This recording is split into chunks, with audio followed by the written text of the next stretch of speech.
I heard it said once, we all worship something, right? Whether we even consider ourselves not religious at all, we all, in some way, bow before something in our life that we greatly revere. Stuart Harris is a professor of law at Lincoln Memorial University, the Duncan School of Law. You could say he bows before the rule of law. The rule of law, that's a good thing. Yeah, it's a very good thing to respect. And then, in this episode of your Weekly Constitutional, which you host, heard around the world, originates locally at public radio, you're talking about people who worship the Constitution. I feel like I need an explanation. Absolutely. Marianne Franks is a new but very good friend of mine. She teaches at the University of Miami's Law School, and she has written a book that's called The Cult of the Constitution.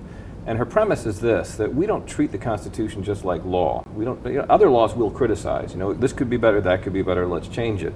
We have this idea that the Constitution is written in stone, almost like the Ten Commandments, and that it's a holy writ. And we especially tend to focus upon those parts of it we feel most strongly about.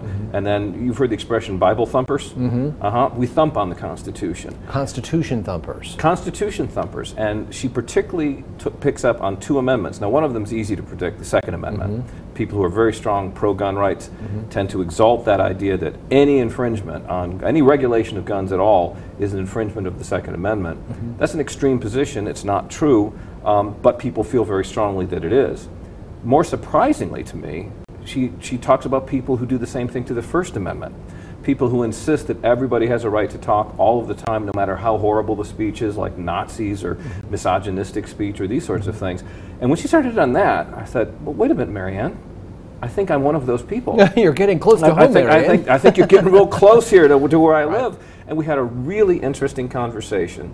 I'm not sure she convinced me, but she made me think a lot more about balancing the harms of certain speech against protecting speech. And certain forms of speech really are extremely harmful. So she calls it the cult right. of the Constitution, which makes me think, without ever having read her book or met Marianne Franks, that she doesn't think very highly of that idea of worshiping the Constitution as this revered document that can't be altered. Exactly. In fact, I teased her about that. I said, you realize you are in the temple. And you are a heretic. And she laughed. She said, I suppose so. But then she specified, no, I really cared about the Constitution.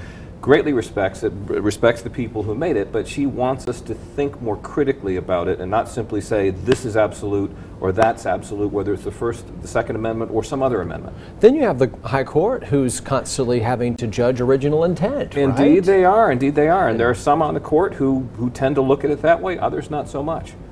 I can't wait to hear it. It's coming on Sunday at 3, then a rebroadcast Tuesday at 8, and by it, I mean the next episode of your Weekly Constitutional. This fantastic radio program hosted by this guy, Stuart Harris. Stuart, thank you. Thank you, Josh.